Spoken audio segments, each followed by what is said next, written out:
말씀입니다. 찾으신 말씀을 함께 한 목소리로 봉독하겠습니다. 헤롯 왕 때에 예수께서 유대 베들레헴에서 나심에 동방으로부터 박사들이 예루살렘에 이르러 말하되 유대인의 왕으로 나시니가 어디 계시냐? 우리가 동방에서 그의 별을 보고 그에게 경배하러 왔노라 하니 헤롯 왕과 온 예루살렘이 듣고 소동한지라. 왕이 모든 대제사장과 백성의 서기관들을 모아 그리스도가 어디서 나겠느냐 물으니 이르되 유대 베들레헴이오니 이는 선지자로 이렇게 기록된 바 또 유대 땅 베들레헴아 너는 유대 고을 중에서 가장 작지 아니하도다. 내게서 한 다스리는 자가 나와서 내 백성 이스라엘의 목자가 되리라 하였음이니이다. 이에 헤롯이 가만히 박사들을 불러 별이 나타난 때를 자세히 묻고 베들레헴으로 보내며 이르되 가서 아기에 대하여 자세히 알아보고 찾거든 내게 구하여 나도 가서 그에게 경배하게 하라. 박사들이 왕의 말을 듣고 갈새 동방에서 보던 그 별이 문득 앞서 인도하여 가다가 아기 있는 곳에 위에 머물러 서 있는지라. 그들이 별을 보고 매우 크게 기뻐하더라. 집에 들어가 아기와 그의 어머니 마리아가 함께 있는 것을 보고 엎드려 아기께 경배하고 보배합을 열어 황금과 유향과 모략을 예물로 드리니라. 그들은 꿈에 헤롯에게로 돌아가지 말라 지시함을 받아 다른 길로 고국에 돌아가니라. 아멘. 오늘은 우리에게는 다소 생소한 절기인 주현절입니다. 유럽에서는 주현절을 아주 성대하게 지내는 나라들도 있습니다.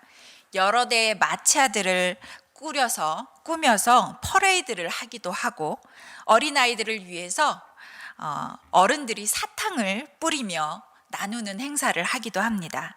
또 주현절에만 먹는 빵을 만들어서 먹는 곳도 있다고 하니 성탄절만큼이나 이 주현절도 큰 의미를 담고 있는 듯합니다.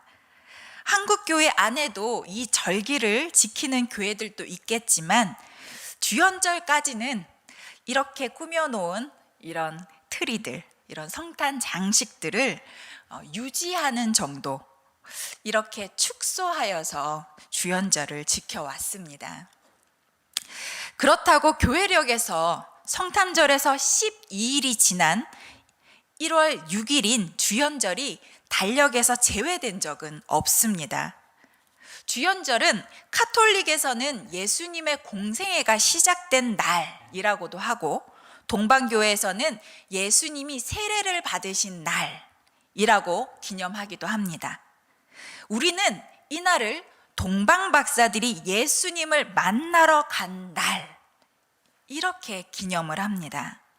저는 한 주간 왜 동방박사들이 예수님을 만나러 방문한 이 날을 이렇게 중요하게 기념해야 하는 날로 정하고 나라들마다 각기 다른 모양으로 이 날을 기념을 할까? 이 물음을 가지고 묵상을 했습니다. 우리가 알다시피 어린 시절에 성탄절 연극마다 빠지지 않고 마리아 그리고 구유에 누인 아기 예수님 그리고 목자가 있으면 보배합을 열어 황금과 유향과 모략을 준비한 그 동방박사 세 사람이 빠지지 않고 등장을 하지요. 한꺼번에 함께 등장을 합니다. 그런데 동방박사 이야기가 성탄절이 아닌 주현절에 묵상해야 하는 말씀이라는 사실이 저에게도 참 의문스럽게 다가왔습니다. 오늘 동방박사의 이야기를 함께 나눔을 통해서 우리에게 주시는 이 절기의 의미를 바르게 깨닫는 은혜가 있기를 소망합니다. 유대인들은 하나님이 인간의 역사에 깊이 개입하실 그날을 언제나 고대하고 기대해 왔습니다. 외세의 침략에 끊이지 않고 시달리는 이 작은 나라 이스라엘에게는 한 가닥 희망이 바로 하나님이 말씀하신 다윗 반열의 메시아였습니다. 그 메시아만 오신다면 이 작고 약한 나라는 이제 엄연한 독립적인 나라, 독립국가가 되어서 다른 나라들의 통치 아래에서 고통받지 않을 수 있다라는 이 소망 하나로 그들은 다윗의 반열에서 나오는 메시아를 항상 기다려 왔습니다. 이스라엘을 구해줄 구약에 기록된 그 기름 부음 받은 자 메시아 그리스도가 오신다면 다윗 시대와 같은 강력한 전성기가 이스라엘에게 올 것이다. 이 소망은 1세기 유대인들 사이에서 널리 퍼져 있었습니다. 그들이 기다리는 왕은 다윗의 핏줄을 타고난 다윗과 같은 강력한 왕이요 모세와 같은 구원자였습니다. 유대인들을 각자 원하는 메시아에 대한 대망이 다 다르고 다양했지만 유대 전반에 널리 퍼져 있었던 그 소망은 다윗의 반열에서 나온 메시아, 강력한 왕이 오시면 하나님 나라, 이 이스라엘이 회복될 거라는 그 소망이 그들에게 있었습니다. 제가 지난주에 허리를 삐끗해서 좀 누워 있는 시간들이 있었습니다. 그러다 보니 너무도 재미있는 드라마 하나를 발견하게 됐습니다. 주말에 방영을 하는 환혼이라는 드라마인데요. 혹시 보신 분 계십니까? 역사에도 지도에도 기록되지 않은 나라, 대호국. 이 나라를 배경으로 한 판타지 드라마입니다. 그 드라마의 여자 주인공과 남자 주인공의 이 엇갈린 운명의 시작은 바로 남자 주인공이 태어날 때 하늘에 제왕의 별이 떴기 때문입니다. 제왕의 별의 운명을 타고난 자는 왕이 되든지 나라를 구원하든지 이 운명을 타고난다고 합니다. 남자 주인공이 제왕의 별을 타고났기 때문에 이 운명을 감추기 위해서 이 사실을 아는 사람을 죽여야 하는데 그 사람이 바로 매일 하늘을 보고 별을 관측하면서 나라의 안녕을 점치는 일을 맡은 여자 주인공의 아버지였던 거죠. 아무리 감추어도 제왕의 별에 뜬 날 태어난 이 남자 주인공은 그 운명을 거스리지 못하고 계속해서 주어진 운명의 길을 알게 모르게 걸어갑니다. 이게 전반적인 이 드라마의 줄거리입니다. 제왕의 별, 그리고 별자리를 관측하는 사람들. 이 드라마의 소재를 동방박사 이야기에서 가져왔다라는 생각이 문득 들었습니다. 예수께서 유대 베들레헴에 태어나시던 그날 동방에 살고 있던 박사들은 하늘에서 기이한 별을 보게 되었습니다. 아, 저 별 심상치 않은데? 저 별은 왕이 탄생했다는 뜻이지. 저 별은 왕의 별이야. 박사들은 별이 관측되자마자 왕을 찾기 위한 여행을 떠납니다. 그런데 마태복음은 동방박사의 그 여행을 자세하게 기록하고 있지는 않습니다. 여러 주석가들은 동방박사들이 이미 성경을 통해서 메시아에 대한 이야기를 알고 있었을 것이다 라고 추측합니다. 왜냐하면 그 별은 관측되었을 뿐 동방박사들을 예루살렘까지 인도하였다라고 기록되지 않습니다. 그냥 관측되었을 뿐입니다. 그런데 동방박사들은 왕을 찾아서 이스라엘로 이동을 했습니다. 박사라는 이 단어는 다니엘서에서 다니엘을 향해 박수장이다 라고 할 때 사용했던 단어와 동일하게 쓰입니다. 많은 학자들은 아마도 이들이 페르시아에서 온 이들일 것이며 디아스포라 유대인들을 통해서 성경을 접했을 거다라고 추측을 합니다.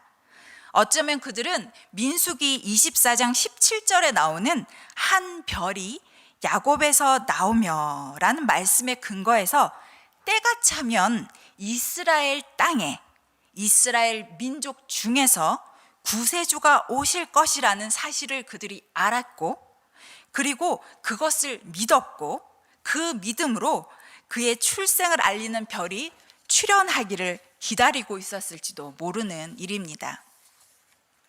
그것이 무엇이 되었든 간에 하나님은 그들의 기대와 그들의 믿음을 무시하지 않으시고 하늘의 별을 관측하는 이들에게 초자연적인 별을 출현시켜서 메시아가 나셨음을 알려주셨습니다. 그들은 일단 이스라엘로 출발했습니다. 그리고 수도인 예루살렘에 도착해서 메시아가 어디에 계실지, 그 계실 수 있는 그 가능성이 있는 곳이 어딘지를 수소문했습니다. 헤롯 왕과 모든 제사장과 서기관들이 미가 5장 2절에 나오는 말씀을 근거로 베들레헴이다라고 그 지역을 그들에게 알려주었습니다. 이 이방인들은 베들레헴을 향해서 다시 낯선 길을 찾아가다가 동방에서 보았던 그 별, 왕의 탄생을 알리는 그 별을 다시 보았습니다. 우리 10절을 함께 읽겠습니다. 10절입니다. 그들이 별을 보고 매우 크게 기뻐하더라. 별은 이스라엘까지 그들을 인도하지 않았습니다. 그런데 베들레헴으로 그들이 찾으러 왔을 때 다시 하나님께서는 그 별을 떠오르게 하셨습니다. 메시아 탄생의 징조로 등장했던 저 별, 메시아의 별, 그 별은 분명 놀라운 구원의 소망이었을 겁니다. 하나님이 왜 별을 보내어서 메시아의 오심을 징조로 삼았는지는 알 길이 없습니다. 다만 모든 천지 만물을 지으신 하나님이 별 하나 마음대로 움직이지 못하실 일 없으시니 하나님 마음이시겠지요. 그런데 그 별을 보고 움직인 이들이 있습니다.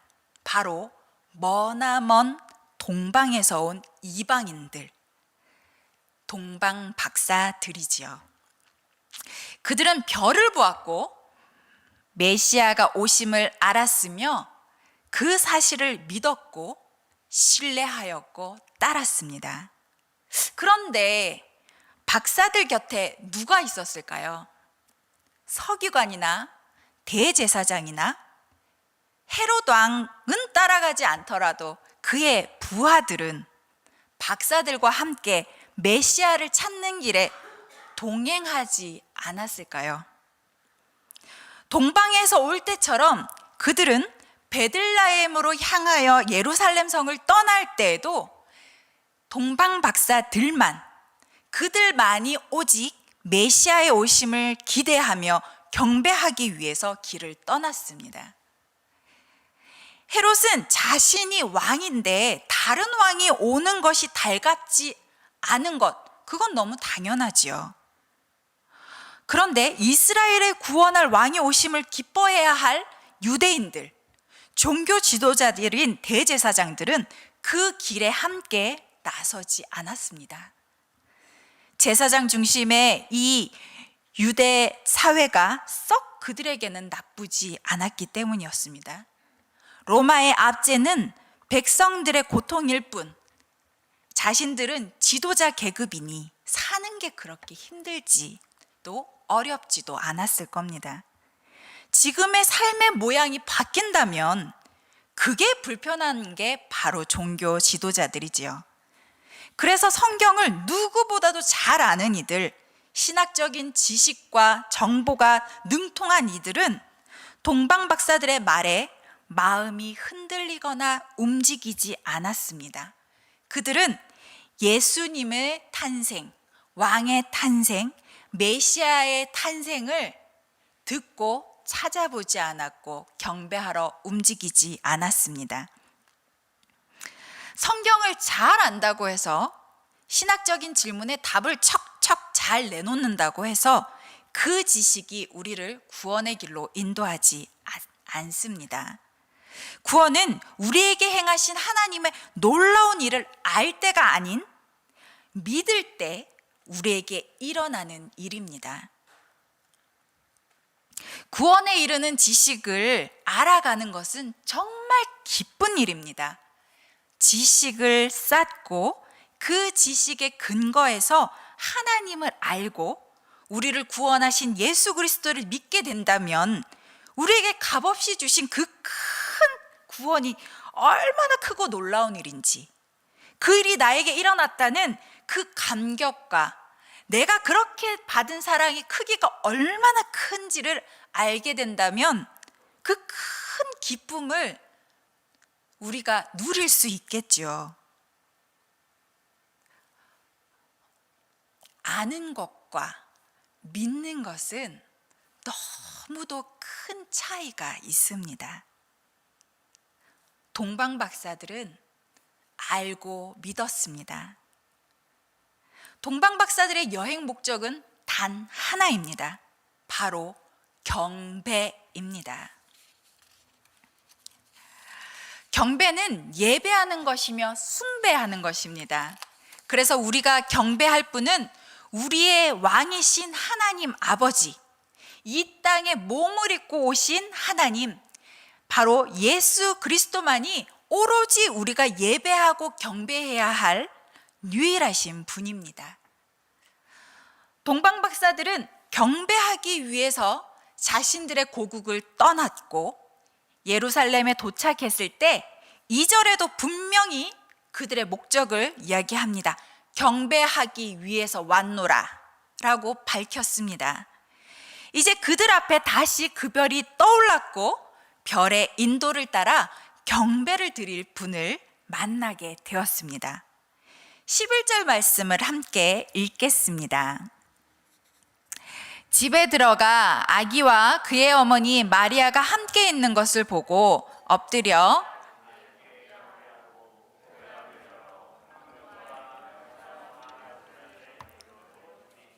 아멘. 그들이 준비한 이 예물들은 왕께 드리기에 아주 적합한 것들입니다.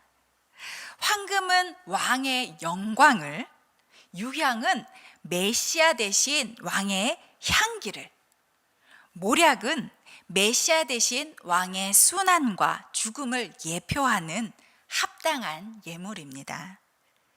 집 문을 열고 들어가 엄마 품에 안겨 있는 어린 아기에게 자신을 낮추어서 경배합니다. 거룩한 아기를 낳은 거룩한 엄마 마리아는 그들의 경배 대상이 아닙니다. 오직 엄마 품에 안겨 있는 아기 예수만을 향하여 그들은 경배합니다. 아기 예수는 이스라엘만의 왕이 아닌 그들의 왕이었고 이 땅의 진정한 왕의 출현입니다. 이 특별하고 아름다운 이야기가 왜 주연절에 들려지는 이야기가 되었을까요? 베들레헴에 살고 있는 이 거룩한 가정은 베들레헴 작은 마을 사람들에게는 이제 막 시작하는 초라한 세간살이를 가진 어리고 평범한 가정입니다. 그러나 동방 박사들은 이 초라한 어린 가정을 방문했고 아기 예수께 왕으로서의 예를 갖추어 경배를 올려드렸습니다. 평범한 한 아기의 탄생이었다면 동네의 관심에서 끝났겠지만 국경을 넘어 아기 왕을 만나 뵙고 경배하러 온 이 동방 박사들의 등장은 이 땅의 진정한 왕으로 오신 예수님의 탄생을 드러내는 사건이었습니다. 예수님이 온 땅을 위한 메시아임을 알리는 시작이었습니다. 왕이 이 땅에 오셨으니 이제 그의 나라, 하나님의 나라가 시작되었음을 알리는 신호탄이 되었습니다. 사랑하는 성도 여러분, 하나님 나라가 시작되었음을 예수님이 왕으로 인정받고 경배를 받으신 그날에 모든 이들에게 공포되었습니다. 우리가 인정을 하든지 하지 않든지 우리는 그래서 지금 하나님 나라를 살아가고 있는 중입니다. 예수님이 오심으로 시작된 하나님의 나라, 하나님 나라를 살아가고 있는 중이구나라는 것을 지식으로 아는 것에서 끝내시겠습니까? 아니면 우리에게 구원의 은혜를 베푸심을 믿음으로 받아들인 것처럼 하나님의 나라가, 이 하나님의 나라를 내가 살아가고 있음을 이 또한 믿음으로 받아들여서 왕의 뜻을 따라서 살아가는 자로 우리의 일상을 살아가시겠습니까? 이미 2000년 전 하나님의 나라, 하나님의 통치는 시작되었습니다. 예수께서 오셔서 가르치시고 보여주시는 것으로 하나님의 통치 방법은 우리에게 알려주셨습니다. 어두울수록 더욱 빛이 나는 별과 같이 어두운 세상에 하나님의 통치는 더욱더 빛이 납니다. 어둠 가운데 빛을 보지 못하는 이들에게 하나님 나라를 살아가는 우리 그리스도인들이 빛이 여기 있으니 와서 보라 라고 당당히 외칠 수 있기를 소망합니다. 우리 함께 우리의 어떠함에도 불구하고, 우리의 부족함에도 불구하고 우리를 부욕해 하시는 우리의 왕 되신 예수님을 함께 찬양하기를 원합니다.